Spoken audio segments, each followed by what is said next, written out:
Yo, guys, Scott will be with us. His laptop is froze, but you are joining us now with a Rebellious Noise instant reaction of Crown Jewel. So I'm going to hit that trailer and then we'll be back with you in about 30-40 seconds time. Welcome to the Rebellious Noise Pro Wrestling channel.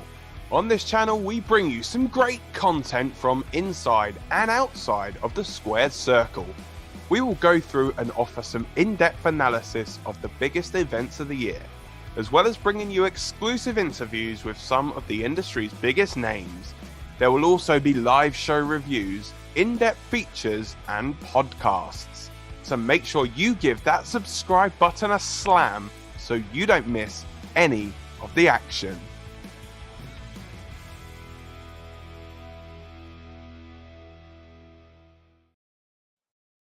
What is up, guys? This is the Crown Jewel instant reaction video. It's something that we started doing straight away just to get our thoughts and opinions just after the PLE has finished. As I said, I will be joined with Scott at some point. He said his laptop's froze. I'm assuming that happened just after. Maybe his laptop was doing overtime. I said, as you know, we were running for about 2 or 3 hours, maybe 3 hours, a bit longer. As Cameron rightly said. And speaking of Cameron, he is back with us. So hi, Cameron. How are you? Hope you're good. With that short little break that we gave, did you enjoy the PLE? Give us your thoughts, tell us your opinions, and how you thought it ran down. Yeah, let us know what you think, and obviously what you enjoyed about the show. Did you think the right thing was done with Roman Reigns retaining the championship? And let us know your thoughts and opinions. Obviously, as I said, this is the rundown. I'm just waiting for Scott. I don't really want to talk too much without him, obviously, because that's the idea of our instant reaction. But while we're doing that, let's get your opinions. Obviously, we've got Cameron here. Let's see what you're saying. So, yeah, you loved it. You loved all of it. That's great. Which was your, I guess, what was your favorite match? While we're waiting for Scott to join us again, favorite match, favorite moments. Did you enjoy the outcome and the way they played off the final match with Roman versus Logan with one lucky punch and all that sort of stuff? Was it what you expected to happen? Was it the outcome that you thought was going to happen? I mean, they had us on tenterhooks for a little while, especially with the way they brought out Jake Paul and Mike, and I've now forgotten the other guy's name, George. Obviously, when they was at ringside and they'd done a frog splash onto the table, which again, fantastic shot. I'm hoping that we release Roman releases the video footage for that, which will be fantastic to see. I do hope they're going to do that, or we're going to get some sort of thing with WWE and Logan Paul's Twitter and stuff to see all that the stuff that they done backstage and whatnot. That'd be nice. Maybe like a WWE, is it 24 when they do like the of the day and they do like the backstage thing? That'd be great to see. Cameron is saying that he loved the last woman standing match. Now, yeah, it was really good. The ending was amazing. The way they crafted it to do that ending, obviously with Bailey being stuck in the ladder underneath the turnbuckle. It said kind of shades of when me and Scott were talking about it when it was being John Cena versus Batista, and he had the duct tape and he wrapped his legs around the duct tape. Kind of a little bit like that. It was maybe they got the idea from that. I don't know. But yeah, it was very good. I very much enjoyed it. And I can see Scott is getting ready to set up now.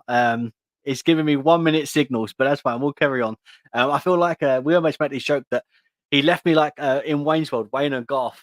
So I feel like I've had to kind of play it on my own. But yeah, we're fine. We're, I guess, trained professionals on this show, which I mean, believe what you want, but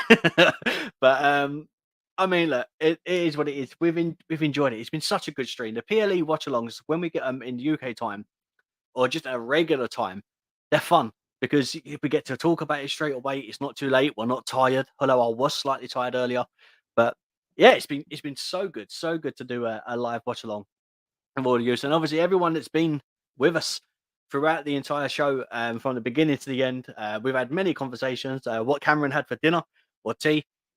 Me and Scott obviously still will need to have our dinner and tea. Yeah, obviously we're going to be probably talking about that. But yeah, before we get on to any of that, obviously we need to talk about the instant reaction, which was what's happened. And oh, look, here he is. He's joined us finally. How you doing, mate? Yeah, it's been a wild few minutes, but hey, I'm back. Yeah, thanks for holding down a fort, mate. But yeah, instant reaction. Oh my goodness, it was a big show. It was a big show. I enjoyed it. I got to say. Yeah, do you know what? You know when you feel like you do a big intro and then like your energy just drops. I feel like we've been on trying to keep a level energy for hours, 3 and a bit hours. And I mean, I don't know how you've done it because you've done the build up as well. Obviously, I was sat in the car with the Stig driving. You made it back though. That's all that counts. Yeah. But man, I'm just hungry. I think that's the if I had more. Hunger, big part of it. Yeah, hunger, I mean, usually, like you say, we usually watch these at a real late hour.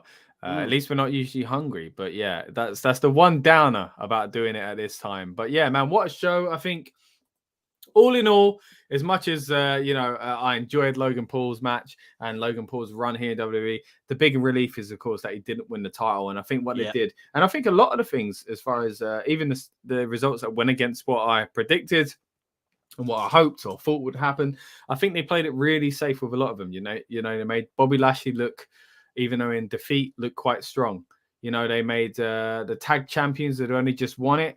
It kind of like, they did it in a nice way, So a lot of these results, Bianca, didn't think Bianca should have won. But again, Bayley didn't look too bad with it as well. So all in all for that, I mean, you could argue, is this kind of adding to the whole kind of, it's just a glorified house show because nothing really happened to progress storyline other than the title change. Don't get me wrong, that's a big one. But is it really as big as the normal title change when that title was on those people a week and a half ago anyway? So bit of a strange one there. Quick comment here from Cameron saying sorry to Rob that he's made you hungry. Hey, that's just the way it works on this again, this time zone. This time frame that we're doing that we're doing the review on here. It's been a wild day, but yeah, can't complain that we're watching at a regular time. But general thoughts on the show, Rob. I'm guessing you enjoyed it as much as I did. Again, a great watch along. But yeah, now that it's over, how are you feeling? As I said, other than hungry, I think the thing that I don't know, kind of, I expected less, and I think we got more. Okay, yeah, that's a good sign. Which, especially with WWE, but it's always if you expect less and then you get more, you feel like you got your money's worth. Especially for a Saudi show as well, because as you said, it is a glorified house show. I think it was a glorified house show, but it's changed in the past few years. I think I didn't expect less and got more. I think, to be honest with you, this is exactly what I expected. Really? I think they've raised the bar from that glorified house show thing. I think that happened last year. And I think I didn't, but at the same time, it's not, let's throw a random PLE out there. It's not Backlash. It's, you know what I mean? Like it's as annoying as the name is with WrestleMania Backlash these days. It's not that. But it is somewhere in the middle. And I do think what they did was quite good. And I think it's exactly, we say it in the pod a lot, it's exactly what it needed to be. We usually say about matches, but I think I say about the PLE today, that it was a decent show. Nothing too offensive in the sense that like it was going to annoy fans. A few things that I think could have been more, but a few things maybe, did go above expectation. But generally speaking, I thought the show was how I expected. But yeah, what about you? Your thoughts of like this was better than you expected? What kind of made it better than you expected? I think it was just obviously. I think the way we done our predictions is always okay. We're going to do it this way. It's going to we have a plan in our head of how we think things are going to go. Then we kind of had that moment. It's like maybe not. But other than Roman retaining, I wasn't fussed about any of the other matches like outcomes. As we spoke about, obviously there's a few where I could say I would have preferred it this way. But as long as there's some storytelling behind it, which I guess we're going to get building up to like Raw, SmackDown, and obviously building up to Survivor Series. I think the main one for me, Judgment Day, Bianca retaining, and weirdly, Damage Control winning. And I think the only thing that really, really got me throughout that was literally if Damage Control won, but because of the hands of Nikki Cross. I forgot all about that, mate. Nikki Cross coming back and just kind of well, not coming back, she's been around, but coming back into kind of a prominent role and coming back into Alexa's life, really, and causing mayhem, costing her the title. Are we going towards her joining Damage Control, or are we going towards her going after Alexa Bliss? Well, I don't know, because we had the let's go back to the before the match started. We had the promo from Alexa. Then something happened with the monitor, and then she kind of switched off, then switched back on again. So there was something there, definitely. And the last time when that started, she was with Nikki Cross, and they were doing this bestie stuff. And then she turned on Nikki, kind of thing, and this whole build up. Now all of a sudden, the monitor stuff's starting to switch again, and then Nikki Cross cost her the title. So yeah, that's it. Is there too much? Do you know what I mean? So they're playing on something. Well, that's it. So now she either goes into a thing of her past with Nikki Cross, or she goes into a thing of her past with Bray Wyatt. Right. And I said to you, like, during the watch along, I think it doesn't need to be Bray just yet. They can kind of linger this out for a little bit longer, because we were like, is this going to be revealed tonight, or is this going on for a long time? But yeah. Or, again, is it going into something with Nikki Cross? I'm not quite sure. But either way, Nikki's like kind of revival, moving away from a character that, I think was a bit, fell on its face a little bit there. I've been yearning to see a return to this version of Nikki Cross. Yeah. So I'm happy to see it either way. But yeah, does she go after Alexa? If she does, then yeah, the Bray stuff has to go on the back burner. I'm not sure if we're ever going to get Alexa and Bray anytime soon. I don't know if she's part of this thing. I think that they're just playing on what we are kind of all speculating. Yeah. Like, I mean, look at, if you watch, for those that didn't join us for the watch along, if you did see it, or, watch it on demand or anything like that, you'll see, if you want to see our reactions, we spent about 20 minutes into the match going, man, is Bray coming out or what? Like, what's going on? So they got, that's exactly what they wanted. They got us talking about it, so, but I just don't think she needs to be part of that storyline just yet. But if she was, I wouldn't be surprised. But then at the same time, does that mean she's going into the Nikki Cross thing? What would you prefer to see out of the two of those things at the moment? I would prefer, let's get this build with the Nikki Cross stuff, and then have the Bray stuff kind of sprinkled in as it's going on with Nikki Cross. Because just because the stuff is going on with Nikki, that doesn't mean the stuff needs to happen with Bray. But then they can start doing this slow build with Bray and teasing it. It seems like they're doing a real slow build at the moment anyway. So if that's what we're getting, then just slowly build this Bray Wyatt stuff back with Alexa while it's happening throughout a feud. I mean, this could be something that we don't see for 6 months, for example. And then it happens, So it doesn't necessarily have to happen straight away. So I'm happy with a slow build with what they're doing. Obviously, we still don't know what's going on with Bray. He's been back, what, a month? Yeah. He hasn't even been in the ring yet. Like, he's not actually wrestled a match yet. Yeah. From what we know, at least. So just let it go. Just let it build, let it unwind. Yeah. And I mean, because while we're doing that, we are literally talking about everything else that happens. So let's say, for example, Bray hasn't wrestled yet, and we're saying we want Bray to wrestle. Well, the more he doesn't, the more we're talking about it. So it's becoming a talking point. So exactly the same with Alexa. The stuff happening with Bray, we see a start of it today. Just let it happen, and then the more we do, it's going to cause a talking point. It's going to be a bigger buzz. And I'm all for that. Definitely. I think, again, we've got a lot to kind of speculate over Alexa. We've got a lot to speculate with Nikki. We've got a lot to speculate with Damage Control. Of course, that kind of plays a part in that as well. But you touched on it a little bit there, of course, Bray Wyatt. What do you think of what we saw of Bray Wyatt tonight? Oh, man. I don't know. I really don't know. It's one of those things where you start thinking one thing, and then they completely shift you into another direction, and then something else happens. I'm enjoying it though. Obviously we got the Uncle Howdy stuff. They were saying about leaving the mask on. Now, are they talking? Is it metaphorical? Is that the right word? Mask. I think so. Yeah. Are they talking about the Fiend mask? Because obviously that's what he was in reference to. Is that what they're talking about, or is it another mask? Of him being Bray, for example, or is it him being another character like Husky Harris, or things like that? So there's so many layers to what we're getting at the moment that I really don't know where they're going with it, and I enjoy it because again, that gives us talking points. And the fact that we don't know means, especially with this day and age, there's no spoilers. There's no dirt sheet saying this is happening or this is happening. And I love that. We've spoken on it so much that things get spoiled so much in current day because of social media. And we haven't got a clue. You know, and I think that's the joy of how it used to be back in the 90s, early 2000s, when we didn't know what was happening. You know, so for me, I am more than happy for this Bray stuff to just play out, and I don't know what's happening, and I don't want to know till I see it.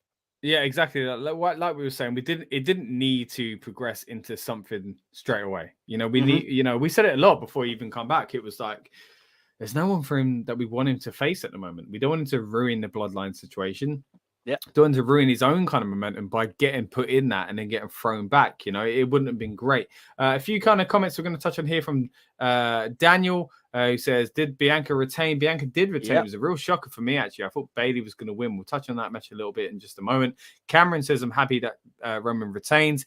Pardon me, I had a little bit of a burp there. I don't know if you heard it, but Olivia says, who won the match between Logan and Roman? Well, it was Roman Reigns, and probably rightly so, to be fair, because a bit of a shocker if Logan would have won. If Logan had won, we would not be talking about Bray Wyatt right now. We'd be fuming that Logan had won. Yeah, again, as much as I think Logan is a fantastic performer, but yeah, not something that should be going on anytime soon as far as him winning the title, especially after this crazy run that Roman's been on. Kelly says, hello, guys. I don't think that's the actual Kelly of WWE fame, but either way, Kelly, thank you very much for joining us. And we got Champion here letting Olivia know, of course, that Roman did win. Thank you, everyone that's joined us. You know, whether you're live or on demand, we really do appreciate it. Give us a little drop us a little comment below. Let us know what you thought of the show in general and what do you want us to talk about as well. We're happy to spend a bit of time here giving our instant reactions as well. But yeah, going back to that first match that we were just talking about there, specifically the women's tag title match. Of course, it was a bit of a hot potato situation with the title. Never a fan of that, to be honest. But to get the kind of moment of Nikki doing that felt quite good. Now, we've talked about Alexa and we talked about Nikki feuding with Alexa. We've talked about Alexa going back to the Fiend. But what do you think of Nikki Cross potentially joining Damage Control? Is that what we're seeing here?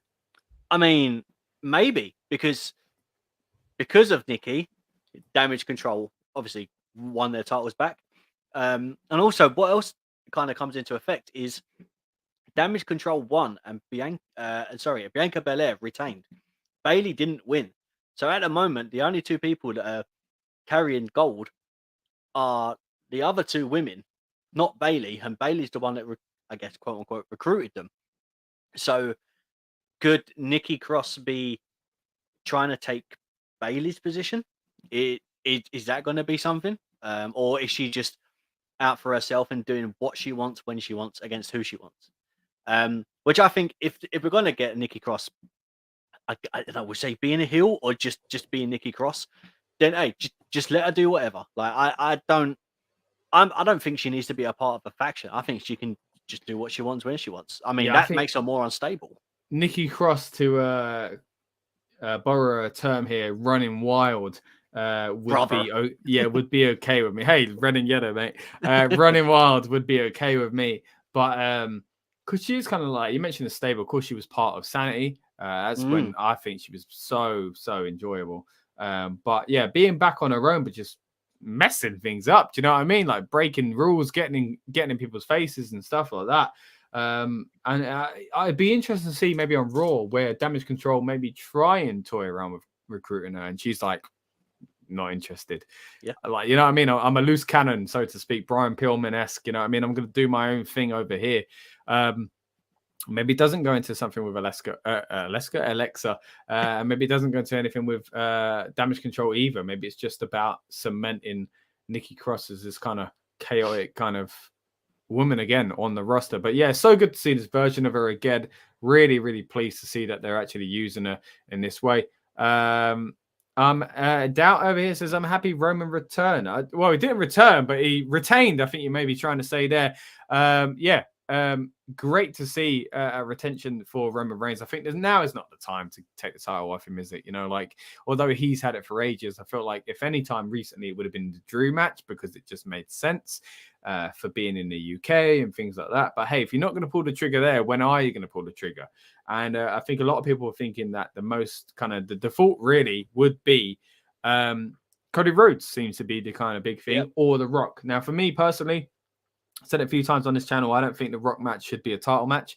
It should be a head of the table match. You know what I mean? Where the Rock passes the torch.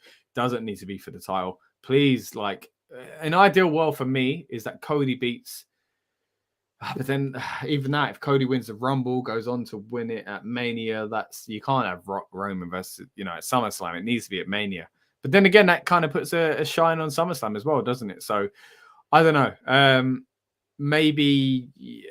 But then Cody winning the title at a random PLE seems a bit odd as well. So I'm not quite sure about that. But yeah, what are you thinking, mate? What's next for Roman Reigns, in your opinion? I told you, 1,000 days. That's 1,000 days. But that's May, as we looked up on a watch along. It's May 27th. So you're going past Mania with Roman. I'll take it. So what gets you to Mania with Roman that you buy it, but then you're not annoyed that he doesn't lose? I tell you what. Imagine we get Roman at Mania. He retains. We get to 1,000 days. That's May. Mm-hmm. What if he dropped it at SummerSlam? Yeah, but that's what I was just saying. That maybe with the Rock, but who's he? All right. Yeah. Okay. But then it's the next Mania that feels like it's Rock. If he, I think, you know what, 1,000 days would be good. Lose to Cody at SummerSlam, build to The Rock at the next Mania. But because there's the whole Hollywood thing, it feels like this next Mania's got to be the one. Yeah, but if it's against The Rock at Mania in Hollywood, it doesn't need to be for the titles. Because if he this is the thing. Let's say it now builds for Roman versus Rock. Yeah, that's their next build, and he's gonna, whoever he faces, regardless, it's gonna be Roman Rock. So if it's going to be Roman Rock, it doesn't need to be for the titles, in my opinion, because that match is bigger than the titles. If in respect to the titles, at the same time, if Rock wins, then we have a part-time champion who isn't going to be there, whereas Roman is doing something with his championships. At the same time, someone like Cody could have them titles and do something with it, or you could split them again, and then you got Drew, Bobby. I mean, I would say Brock at a push because he makes it entertaining. Rock's going to be there. He's going to get his cheap pop and do what? Nothing.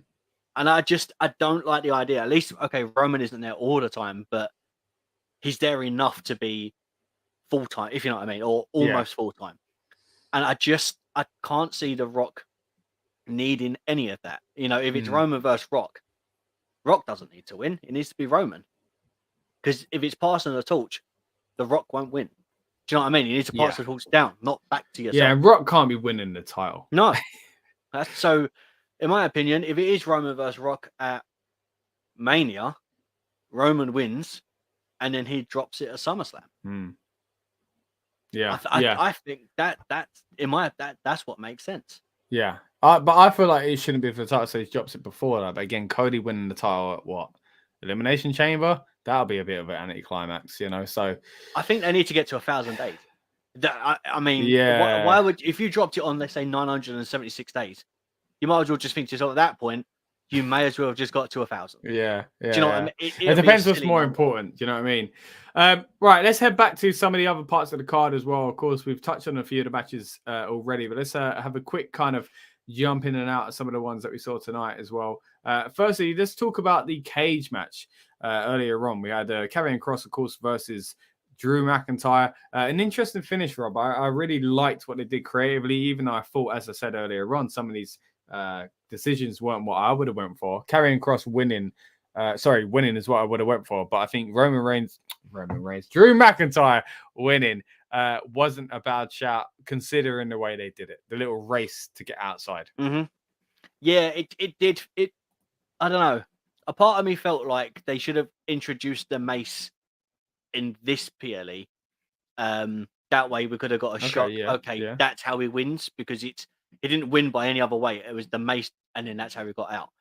But because you had it in the first PLE, in the strap match, it kind of felt like, okay, they need to reintroduce it and do something. We had the same sort of thing with The Miz and Dolph Ziggler for the IC title.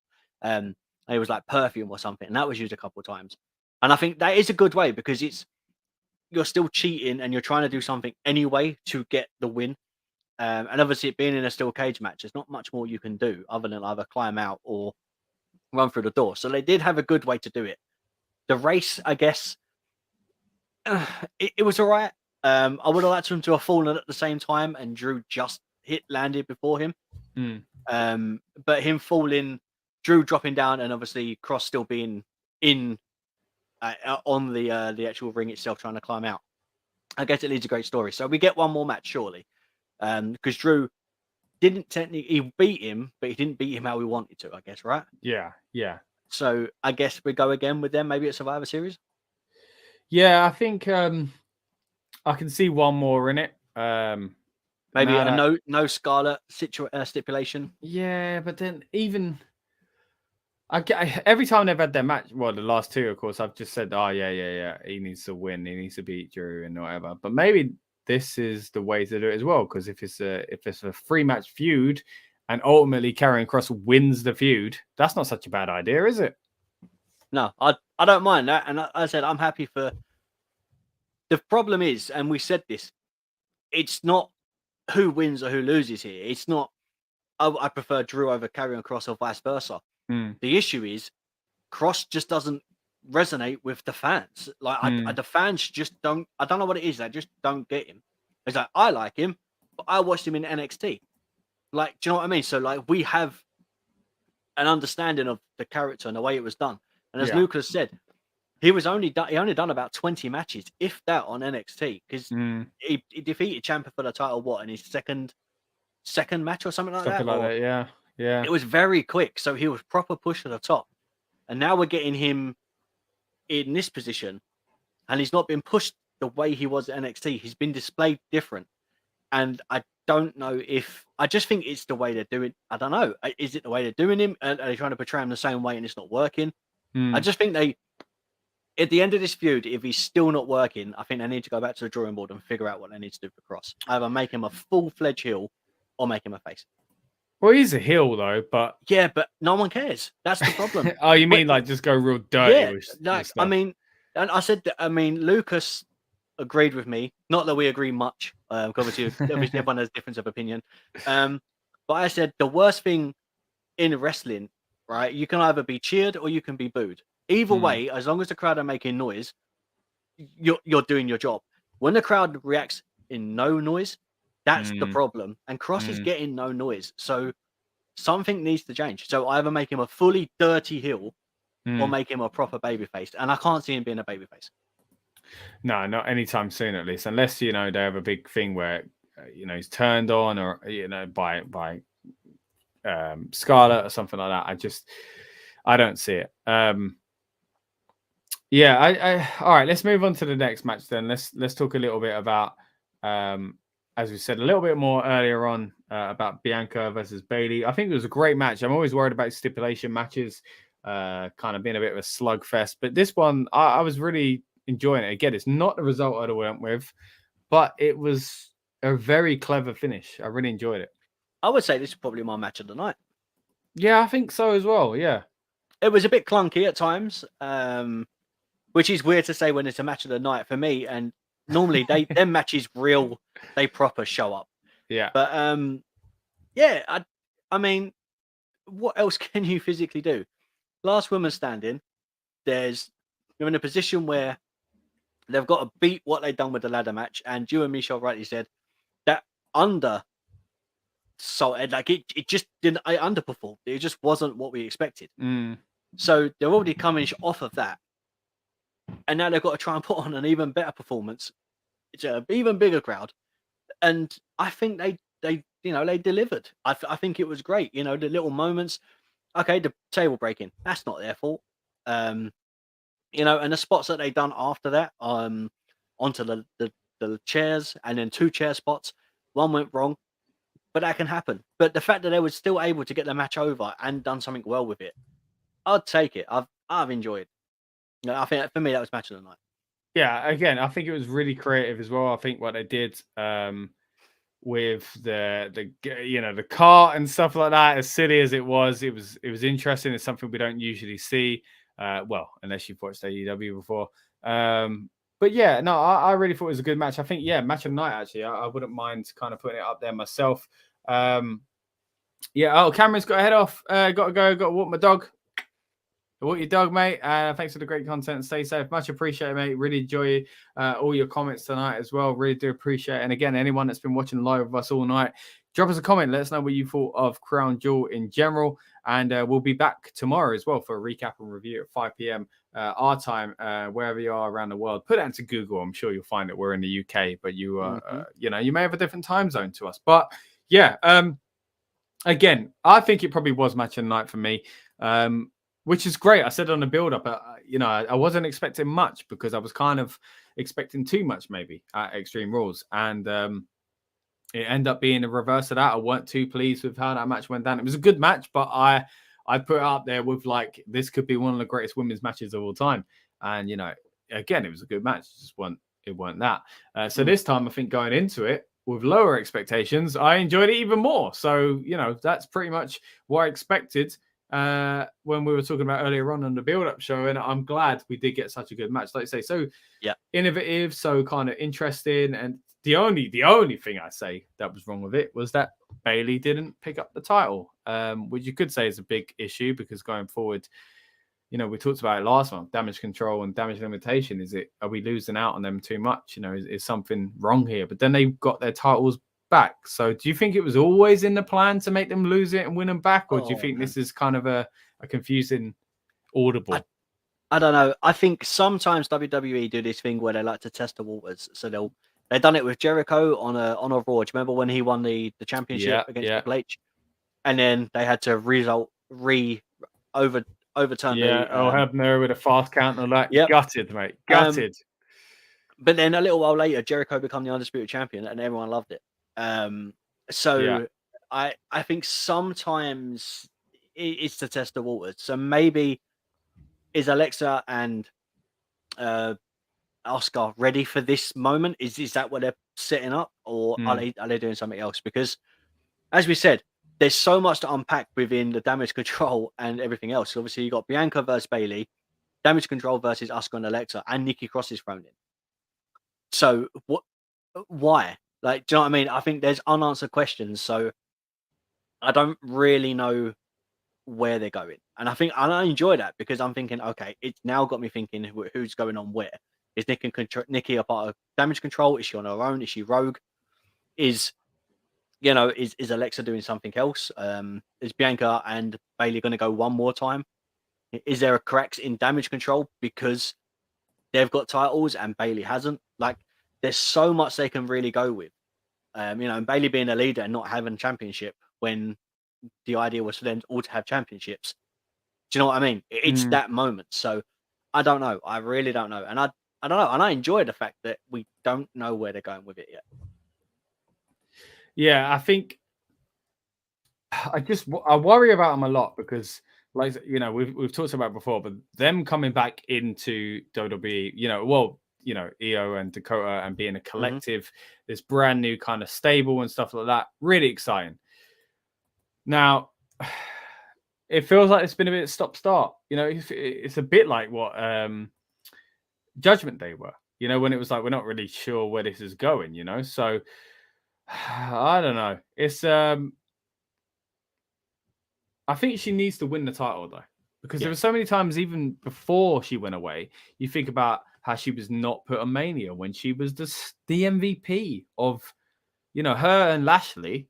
Yeah. And then for other period in it as well, you had Vega and the Vega boys. They were stars of that lockdown period. So it's Bayley deserved a title run a long time ago. So the fact she hasn't got one still is a bit of a concern to me. Mick doesn't think Bayley's that good. I would argue that Bayley's really good.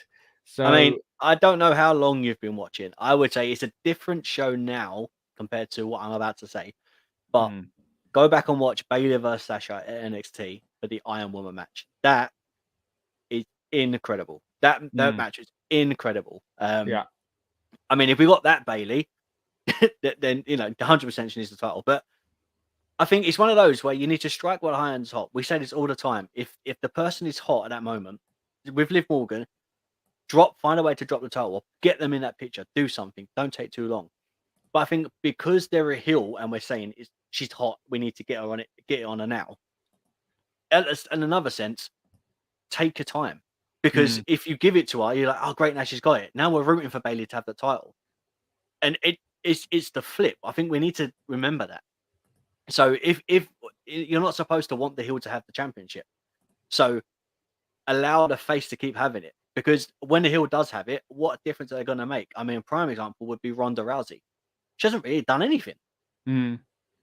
So so I would say keep it on Bianca, because at least that way, the female title or the women's championship, at least it's around a babyface. Otherwise, you're going to have 2 heel women's champions, and then we've got baby faces chasing. So if Bianca gets it, who's next in line? Sorry, if Bayley gets it. Who's next? I guess you go back to Bianca trying to get it back for a bit as well. So we get chasing again. So and if she wins it back, we've just hot-potatoed the title again. So I don't think she'd win it back though. I think she would lose the rematch. So if she loses the rematch, who's next?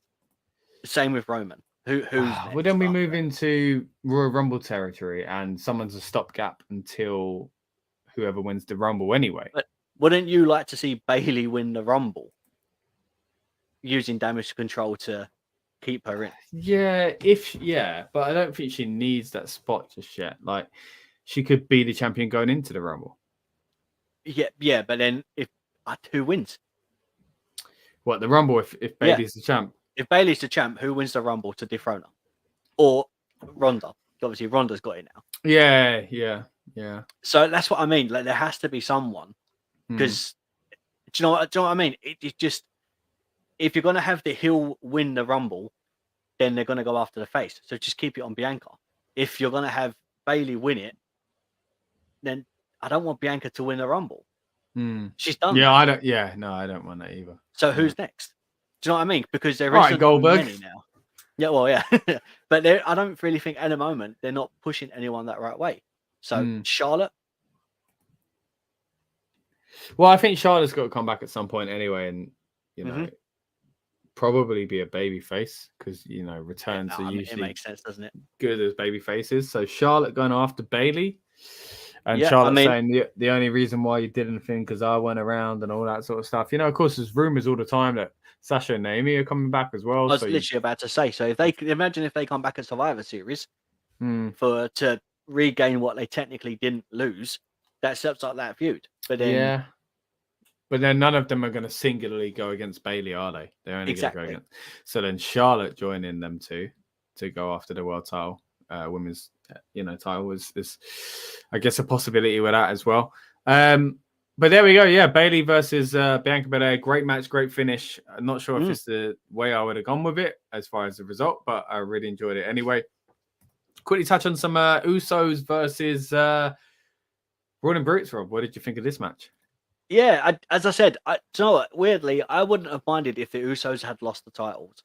However, it wouldn't have made sense without Sheamus. If the Usos he needed to come out and congratulate. If the Brutes had won it and Sheamus wasn't there, it would have been an absolutely ridiculous idea because Sheamus needed to be there to be with them.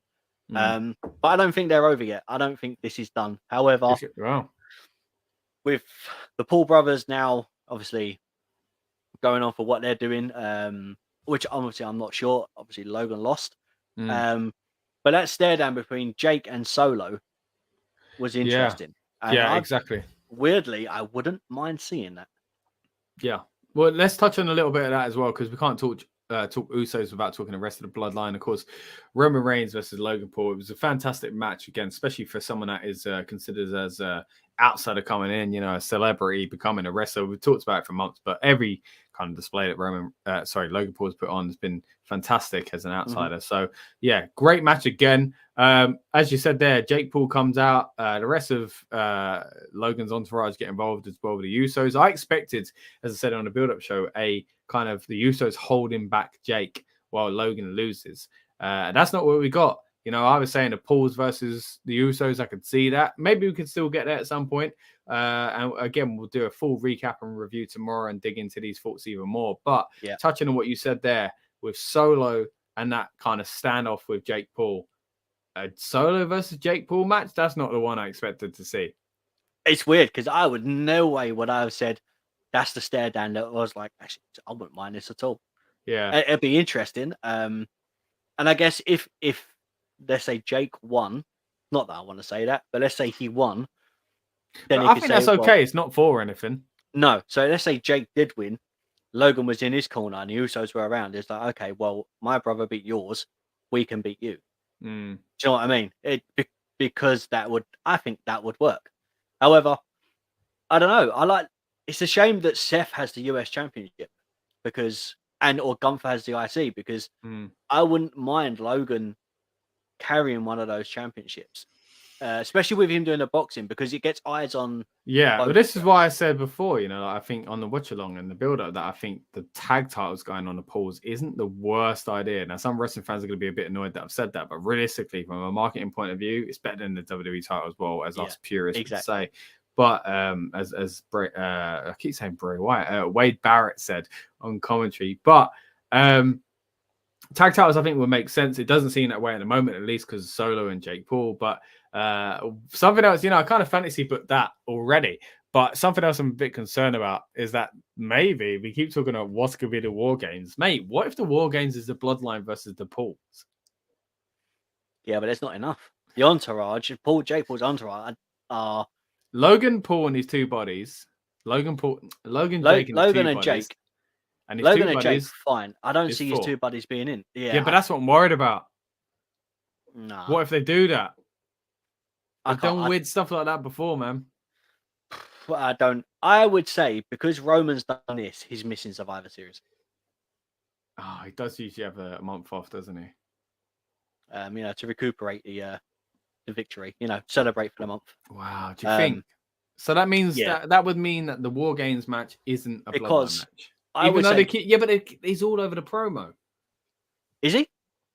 The Bloodline are, I'm sure they are. Yeah, but that doesn't mean Roman has to be there. You've got the Usos, Solo, and Sammy. Yeah, I mean, 5 is usually the magic number of the War Games, but if you're going to have they could do it. You need. So look, we've got Survivor Series War Games. It kind of takes away from the original traditional Survivor Series match. But I think you need to have one War Games and one traditional Survivor Series match. Yeah. And I don't think we're going to get that. I think we're going to get 2 War Games, a male's version and a female's version. And then I think you're going to have something else. But I think you need a traditional Survivor Series match. If you're going to have that and the Usos are there, I'd rather have them in, I guess, as traditional. But otherwise, if they do the Survivor Series one, it's a bit weird. Like, if they do the War Games one, it's a bit weird because there's 5 guys. Now want a burger. But yeah, like I don't know. I just can't see it. I mean, if the Bloodline are there, you could do the 4, take out Roman, and just do the Usos, Solo, and Sammy. Yeah. Survivor Series is going to be an interesting one because again, there's so many possibilities for War Games. We've even talked about the Judgment Day and other kind of stables and the thrown together ones of the Judgment Day versus the Legends. The OC could be part of that. That's what I think. There's the women's side of it as well. You know, a lot of kind of the damage control versus someone else. But yeah, you touched on it there. You think it's going to be Judgment Day and maybe the Legends or the OC or something like that. Of course, the OC faced off against the Judgment Day tonight as well. So let's chat a little bit about that match as well. And once again, we're going to go more in depth tomorrow. But these are just our kind of instant reactions, of course, to the show and these matches. But yeah, what did you think overall of this match, mate? Because I really enjoyed it. Yeah. I would say if we weren't saying that Becky versus Bianca versus Bailey wasn't match of night, this is up there. Yeah, me too. Same with even saying weirdly, Logan and Roman. That was great. I think every match on this card delivered. But yeah, I mean, even the way they got the ending for this with Rhea getting involved, affecting AJ Styles and then throwing him in for the coup de grace. The only thing that annoyed me was Dominik didn't get the pin. I felt like Dom should have been the one to get the pin. Yeah, exactly that. We said it all week, like to really get that heel heat. There weren't those Dom getting a pin. The best thing is that we got Judgment Day winning, but there was no Dom getting a pin. There was no, kind of interference. I really thought as soon as they mentioned that Rhea had that kind of homage to Beth's hair, the late great as they called it, harshly. That didn't happen. No new members of the OC. No turn from the OC. No pin for Dominik. But at the same time, with all that being said, it was still a really fun, enjoyable match. It was good. And again, still the right result. Ultimately, it had to be a Judgment Day win for me. Yeah. And where do you think we're going next? Are we getting kind of I think we get it again from this? But the funny thing is that Extreme Rules, we were like, where are we going next? Are we getting Rhea and Beth? Are we getting Rhea and someone else versus Beth and Edge? Are we getting a big stable versus stable? And we got none of that. Nothing. It went straight on to a new feud. So does that other feud creep back up now, or do we have this one and then it creeps back up later? Like, where do you think we're going? See, it's what's again, they've put themselves in this position where they could do so much, because in an ideal world, as a fantasy booking, let's say Gallows and Anderson did turn on AJ and joined Judgment Day, right? Yeah. That makes 2, 4, 6, has 7 of them, right? Yep. Wait, Gallows Islands. So, yeah. No, what are we talking about? It's only. Oh, yeah. 6. So that'd make 6. Maybe Tom was right on the watch along there. You're not good. Yeah, at my maths. Neither am I. I was counting. I thought of another guy, and I was like, hang on, there's not 3. So yeah, that would make 6 of them, right? Yeah. So I was like, okay, if they're gonna do that, then AJ would need to recruit people. So my thought process would be, so you'd have Beth Phoenix, Edge, Rey Mysterio. So I was thinking they would compile a list of people that have feuded and put them together, and it would be the Judgment Day versus this everyone other team. That hates them. Yeah, basically. Yeah. And I thought that would be good for War Games. That would make sense. But the fact that didn't happen, it confuses the situation, or it changes the situation even, because the Judgment Day won. So the OC lost. Do they go for it again? If they do, what can they do different? Is this when we get the heel turn? Because as you said, Rey Mysterio still got problems with them. Edge still has problems with them, and so does Beth Phoenix. So that's another 3 added onto the club. So that makes 6 there, and there's only 4. So we either add more people to the Judgment Day, or we go back to an old feud. But we don't want that. So it's, do you know what I mean? It's very strange. The Judgment Day are in a good position so they can feud with whoever, but where they go next, I don't know. Unless they just keep terrorizing people, which I'm all for. Yeah, because they pretty much get involved with a feud, they win the feud, they move on. That's kind of like, that's what we want to solidify a gang like that. But at the same time, the Rey thing, the Edge thing, the Beth thing's got to pop up again. So maybe this is just a placeholder to bring that back to War Games. And again, maybe none of this involves, is involved with War Games. It's kind of a strange one. I don't know if they know at the moment what they're going to do with War Games. They're just like some kind of form of multi-man, multi-woman, multi-mixed gender match for me happen. The problem is when we've started saying, and Lucas rightly said, there's a few more factions now. And I think the biggest problem is when you have more factions, you think, oh, well, this team versus this team, War Games, this team versus this team. And you start trying to think of the one that makes sense after the following the booking that they've done. So, I mean, even if the Judgment Day aren't on Survivor Series and they do something else, great. But what's next in the booking? Because it makes sense for them to go into War Games, but then we can't have the Bloodline in War Games, the OC and the Judgment Day in War Games, and then the women. It just do you know what I mean? It overplays what that match type. So I think it's got to start looking really obvious from Raw. Do you know what I mean? Like straight away, we got to go straight into Raw, like with a clear view, or SmackDown if it is the Bloodline, because they're more in SmackDown. But basically, November the 26th is when that's going to be fair. Like, how many weeks away is that? 1, 2. It's 3 weeks away today.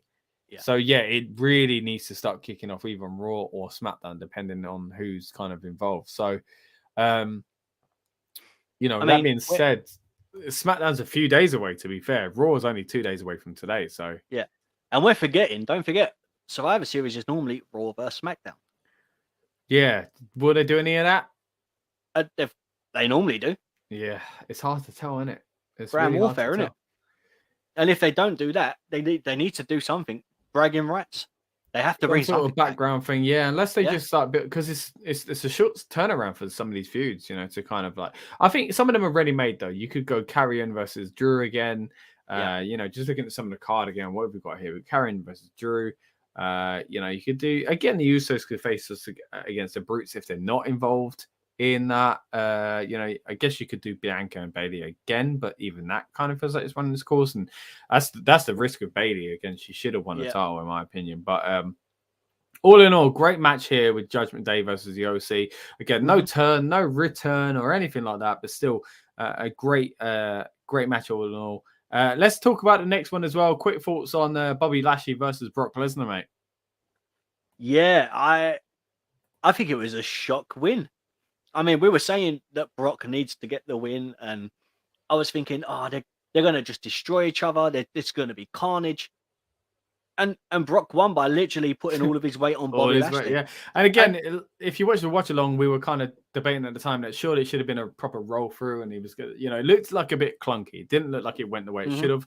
But again, even that, like you say, the weight of Brock alone is enough to make it believable. You know, like Lashley's shoulders were up a bit. You know what I mean? But other than that, I like the fact this is kind of, again, we mentioned it earlier on, that it's usually a big man versus a small man or two high flyers where you get a shock finish like this. You don't usually get it in a big man versus big man. So I'm sure I haven't really seen anyone's reaction online, but I'm sure there are people that are a bit annoyed about it. But for me personally, I thought the fact that it was different to what we usually see with these kind of guys, I really enjoyed it.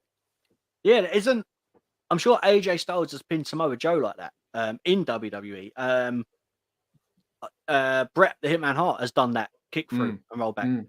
So I'm not against using that when you can. And do you know what? If anything, every single it's going to be like this. It's going to be like that. They had an idea of it, and then everyone got swerved with just a simple, "I'm going to put all my weight on you," and that squish that. Yeah, because they started big, man. They went straight through the barrier. You know what I mean? Like, and Brock was selling the leg. Yeah, it's fantastic. I mean, as you said, selling the leg, he couldn't really do much. He was, you know, had all the wind kind of squeezed out of him. So what did he do? He just put his weight on him. Hey, it makes sense. I'm not against that at all. It's so strange to see Brock getting away with a cheeky win, but that's what he did. And again, it's something different. So I'm all for it in that sense. Yeah, we got a bit of a kind of thing. Well, sorry, we'll talk about that match already. We spoke about Bray Wyatt a bit already. What we're going to do again on the recap and review, I think once we've kind of taken this in a little bit more, we'll go into that a little bit deeper. But let's kind of talk about the next match here as well, which of course is the Giant versus Giant. We're really worried, to be fair. Depends how much you are considerate of Omos's career. But I was really worried personally that this was going to be a real kind of a damaging low point for him. But again, you know, do you have Strowman? All these names. Strowman lose when he is so kind of, you know, fragile, I guess, from coming back. He kind of feels like he needs to win. And then Omos, who feels fragile because he's the Giant that maybe never was at this point. But again, I thought Omos should have won because of those reasons, even though Strowman is kind of coming back. At least he's a name. He can kind of survive a loss. If you're going to make Strowman win, the best you can do is make Omos come out with some cool new gear so that it tells people we're behind him a bit. And then kind of an interesting finish. You know, like it weren't the big kind of grand explosion that I think we're all predicting. You know, no ring collapse, no thrown off the stage, no fireworks and pyro or anything like that, which was a shame, let's be honest. But other than that, again, it was another example of it's not the way I wanted it to go. But you know what? It weren't as damaging as I thought it would be to the person that took the loss. Yeah. The only thing I can see is it's not going to be Survivor Series because obviously we've got the big old cage for the War Games. And it'll be something like, do you remember when Braun Strowman was against the Big Show? And in a cage match? The thing is, when you've got two big men, unless there's other big men for you to, or at least their sides anyway, to go against, they kind of stand out more. obviously because they're huge. So when you've got two big men, you think, oh, well, this needs to happen. Kind of like Brock and Bobby Lashley. Yeah. It either goes one of two ways, really good or really bad. And I'm not saying that Omos and Braun were really bad, but it just didn't deliver. There was in a situation where the best thing they could do was finish it in an ODQ. Sorry, finish it in what did we say it was? No contest. Yeah, No contest. Draw. Oh yeah, you're right. Flipping hell, we lost points for that. But yeah, that would have been the safest option because neither guy gets affected. Yeah. But going with Braun, if you're gonna do it, this is the best way to do it. Credit where it's due. Yeah. Okay. So we do that, but where do we go next with Braun? You can't go back with Omos. He's won. Nah. I feel like they brought like a lot of these, same as Bray. It's like they've got the contract and they're like, we just got to get you in. You know what I mean? Yeah. With Bray, they were like, we can make you not fight anyone for a bit because not force something that doesn't work because we can give you some kind of storyline character development. But Braun needs to just get straight in on the action. Maybe the best thing for Braun would have been to just run through people like he did when he was beating up jobbers. Maybe that would have been the best thing to do. Well, he come back, didn't he? And he was against is it Alpha Academy? So he tore them down. So he kind of comes straight back in this weird position. Then his first proper feud was against Omos. Yeah, it's like, but I think that feud needed to happen, just not yet. But it was took so much time. Again, this is the problem, mate, with not having two main world titles anymore. Yeah, it's and even not being sure what Gunther is kind of tied up with the IC. Seth's only just won the US. Maybe Seth would have been a good feud for him because Seth, both those titles they went on the show, so. I would have kept both giants on separate brands and only made them come at each other Survivor Series. Yeah, especially if you're doing a brand warfare thing as well. Imagine if they're that apart. On Monday night, you go, oh, Braun Strowman done this, and then on Friday nights, Omos has done that. Throughout the whole year, Braun done this and Omos done that. And then it's the tale of the giants. At some point, WrestleMania. You know what I mean? It could have been that. That, in my opinion, that's how you should have booked it because at the end, they've rushed. You could have just destroyed the ring. I get that because it's the Saudi shows that go for these big kind of exciting show offs as well. Like it kind of makes sense. Rush. I think a lot of this kind of feels rushed. As much as I enjoyed the show, I think a lot of it they rushed into a lot of these stories. The Brock Lashley thing to randomly throw that back into us again. Twice they've done that now. Who knows? Maybe this will continue, but it does feel rushed. But Braun and Brutes, if they had a bit longer, I could see them winning the titles, but not right now. So it's a strange one in that sense. But anyway, been a really good night. I really have enjoyed kind of covering Crown Jewel today, especially at a more reasonable time for us here in the UK. The build-up show was a lot of fun. If you haven't watched it already, again, I know we're hyping you up for a show that you've probably already seen now. But please go back and check that out anyway, because there's some great kind of in-depth conversations about the state of WWE, some of these characters and storylines as well. So it's always a good way to kind of plug into some extra deep dive conversations as well. Watch along as well if you fancy rewatching the show. I know a lot of people do. Once they've seen a PLA, they do rewatch it. Choose us as your companion. That'd be great if you want to hear our kind of thoughts as we go along. The instant reaction, Rob, has been fantastic. And tomorrow we're going to be back here for the recap and review. And we're going to go really kind of in depth on some of our thoughts on what we've seen today as well. Recap and review, of course, is our normal kind of podcast after a PLE as well. So we really would appreciate it if you joined us for that. But most of all, I want to say thank you to everyone that's joined us tonight on every single stream that we've done, whether it's been guests on the show or people that have joined us and given us their comments, or those that have even lurked in the background. We hope you've enjoyed it and that you've subscribed and will check out more of our content. Rob, anything you want to say before we get out of here? About to go and eat my kebab. Enjoy your kebab, buddy. Really, thank you very much for coming on the stream. And we'll see you for the next one, which will be tomorrow at 5 o'clock GMT and wherever that is in the world, whatever time zone you're on. Look it up on Google. You'll find us here. See you then. Thank you very much. Goodbye. Welcome to the Rebellious Noise Pro Wrestling channel. On this channel, we bring you some great content from inside and outside of the squared circle. We will go through and offer some in-depth analysis of the biggest events of the year. as well as bringing you exclusive interviews with some of the industry's biggest names. There will also be live show reviews, in-depth features, and podcasts.